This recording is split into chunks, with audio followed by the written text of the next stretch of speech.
Hola amigos. Adam Wingard is not returning for Godzilla Kong 3. So what does this mean? A lot of things. Now, of course, before I go any further, yes, I'm back. Now we are officially on schedule, so now videos will continue normally from this point on. So now let's get to the topic, right? So for those of you who don't know, Adam Winger or Wingard, I hope I'm not. You guys know who I'm talking about, all right? So he's the guy that directed the last two Godzilla MonsterVerse films, Godzilla vs Kong, and then of course Godzilla and Kong: The New Empire. So about a month ago or so, it was pretty much confirmed that he will be returning for another installment, since his whole idea was that he wanted to make it into a trilogy of some sort. What that trilogy is, it's a little bit hard to say. The only thing we know about it is that it'll focus maybe a little bit more on Godzilla, since while these past two films were spectacular for the most part, one of the biggest complaints that a lot of people have is that there's a lot of Kong, which is great, but now there's not too much Godzilla. He's pretty much been sidelined, but we all know that he is a powerhouse. I don't care what people say about Godzilla King of the Monsters. That movie was great. It was fantastic. Like, great action. And like he's like, I like, especially at towards the end when the way that he destroys Ghidorah. I mean, come on now, like, come on. So obviously it's very weird that I want to say maybe like last night or maybe the day before, it was pretty much confirmed that he is not returning to direct the next installment in the Monsterverse, which is of course pretty odd, since like I said, it was pretty much confirmed that he wants to do another one. I mean, he even had like a talk with the director of Godzilla Minus One, for crying out loud, talking about how, he loves the dark and grittiness of that film, and of course some of the older Godzilla films, specifically with the first one, obviously the 1954 one. And then of course also talks about a little bit the history about how, even though Godzilla has his fair share of weird wacky movies, it's still it perfects the character, because Godzilla is literally the type of character in which, you could put him into any kind of setting and it can work. That's what made these past couple of movies successful, whether we're talking about Toho's Godzilla movies or Legendary's Monsterverse Godzilla movies, whatever you want to call them. Because obviously from what I've heard, the new film, while it was of course great, obviously from what I've heard, it's not as serious as some of the previous ones, which it's not necessarily a bad thing. It just shows that he has a bit of a nice creative mindset that he wants to put towards the film. And for sure, New Empire is a extremely bizarre film. I mean, we're talking like freaking like ice Godzilla lizard lady Shimu, and then a freaking orangutan Scar King. I mean, honestly, there's a lot to dive into it, but we're not talking about the film. We're talking about what's gonna happen in the future when it comes to the Monsterverse, because obviously a lot of people are a little bit on hands with this. They're like, what's gonna happen next? You know what I mean? It's like, first we had a director that he knows what he's doing. Now all of a sudden, now he announced that he's no longer going to be part of the Monsterverse. Many people, of course, come into question as to why, and even I'm not really too sure. Only because some people felt like maybe it has to do with like some of his other projects. Maybe it's like a timing thing, a deadline thing. Also, I do apologize. It's just I just ate breakfast, so I'm like, So I do apologize if I move a little weird and all that like that.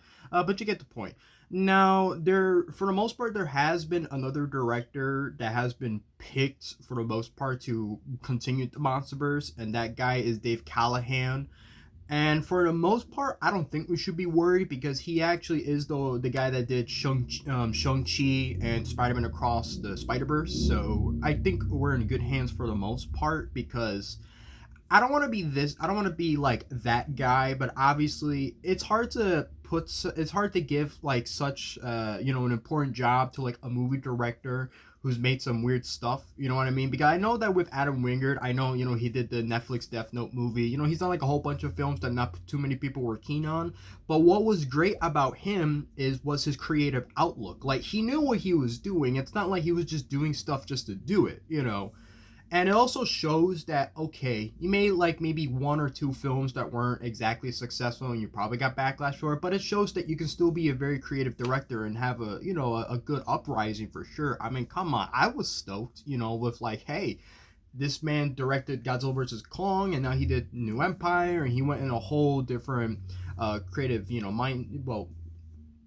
what's the word for it? You get the idea. He made it different, and that's what we need when it comes to these films. Not all of these films have to be the same, as long as there is some nice consistency to it. And this might come off as a bit of a controversial statement, but like I would even go as far as to say that the MonsterVerse, consistent wise, is a lot more better than like the MCU and even the DCU to an extent, only because at least there's like some sort of consistency and they managed to kind of like time it right and keep things nice and slow, unlike with those other projects where they're just a little bit all over the place and they kind of stumble to the point where they don't really know exactly what they're doing.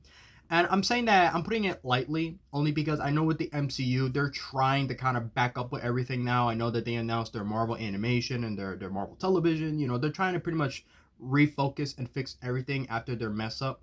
All probably because they pumped out so much content to where it was really hard to keep up, and some of that content was subpar. Obviously, you can't really say the same thing with the MonsterVerse, obviously, because it technically hasn't really been around for that long. It's been around for a long time, but not in the way that like it's like the universe that we're experiencing in these movies is being established as we speak, because there's only really 5 films and a TV show to kind of put at it. And plus, when the 2014 Godzilla movie came out, I highly doubt they were probably, going for a franchise. I mean, they were probably hoping for it to succeed, and who knows what would have went on from there, because I know that there's a lot of like different mixed emotions about that film.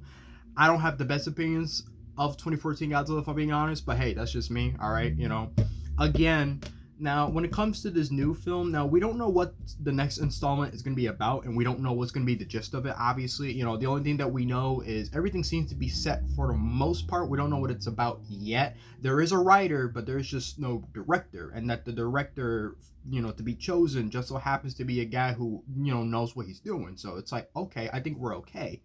But it also comes to the conversation about what happened with Adam Wingard. Like why is it that all of a sudden out of nowhere now he's no longer going to be part of it? So it comes to that whole conversation where it just kind of, for the most part, it came out of nowhere. I don't think there was ever really talks that he was thinking about it, because he seemed to be very on board for the most part. It's like what I mentioned before. I mean, the next movie would have probably been Godzilla, like more Godzilla focused and all that, so only time will really tell as to where that really goes.